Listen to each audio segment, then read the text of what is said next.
Hi there, this is Eric at Loft and Art, and I'm gonna do something a little bit different. I'm gonna do like just a group video on these three varieties. I was gonna do individual ones, but I think I can do a grouping of three and be all right. Here's one. I'm gonna start with this one because it's actually not all the way ripe. It had a little bit of latex at the stem, even though, I mean, it's nice and soft and, you know, all that jazz. Last year was my first year fruiting this one, and it looked so much different, but it was so much hotter last year. And also, I don't know if this is a late Breva or if it's actually main crop that looks like this, but it's a gorgeous fig. It's got like this cool like yellow and red striping and all these white specks. This one's called Rosa Esmeralda, and I had an early Breva off of it that was a completely different shape. The figs that I got off of it last year were completely different shaped, and now I'm I'm at a loss. It's weird that the branch that this one was on, it's like it got damaged by the thrips, and so it had stopped growing. There were 3 figs in a cluster at the end of that branch, and they all look like this. None of the rest of the figs on the tree look like this. So that's why I'm like curious if it's actually a Breva instead of a main crop. But we'll see if the rest of the tree starts ripening and swelling, and we'll see what they look like. Get a weight on it. It is 40 grams. Not a bad size, certainly, and a lot bigger than it was last year. Last year it was a lot more pink inside, and so obviously it needed a little bit more time, but really pretty fig. This one has a little bit of an open eye, so it's bizarre. I don't understand what's going on with this one, but we'll give it a shot and see what it tastes like. Oh, that's not underripe at all. Holy moly, that's sweet. Wow, that's nice. Very, very sweet. Very reminiscent of what I got off of it last year. Like intense strawberry candy flavor. Boy, that's a good fig. And this one puts out 2 crops. And it ripened both crops last year without a head start.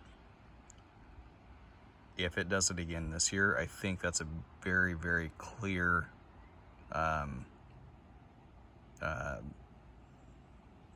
a clear signal that it really deserves a chance to go in the ground. So, I mean, it is absolutely loaded. It has so many figs on it. Wow, that's a revelation.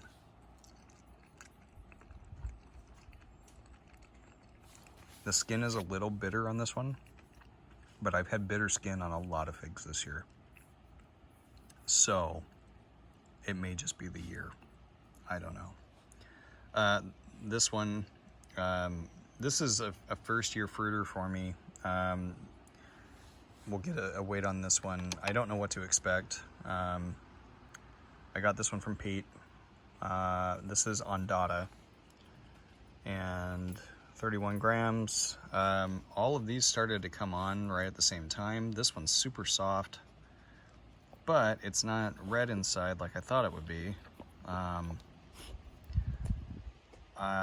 am not sure if it's really ripe or not, or if it's just underwatered. But I mean, it looks ripe. It's just not the right color. I think. I thought it was supposed to be pink in the middle or something. So we'll see.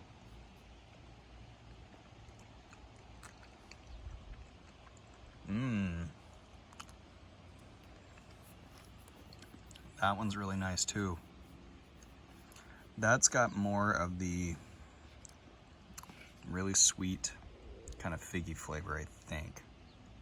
Very, very tight eye on this one. That's a nice fig. Now this one did get a greenhouse start, so there's no telling right now whether or not it's early or mid or late or whatever for us here. But that's a good sign. I think the next steps on that one is to try growing it without the greenhouse and see what it does. That's really promising, and it was really productive. They're a nice size. From swelling to ripe, it didn't take very long. Even with our weather, it didn't take very long. So we don't have to worry too much about any of that unless it's ripening after the rain starts. And then we have to worry about splitting. Some of them split anyway. But this one, I think, is going to be the best one on the plate, I think. Again, it didn't take long for it to ripen. Once it started, it's a smaller fig. I've had them bigger. This is one that's in the Pons collection, probably fairly early. My little tree is really, really loaded. 19 grams, so I know they get bigger. I ate that one down at down at Eric's place in Santa Barbara, and I am so glad I have this tree.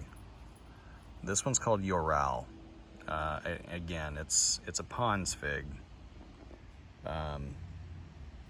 This one's gonna be yummy, I think. So, pretty tight eye on it, but we'll see.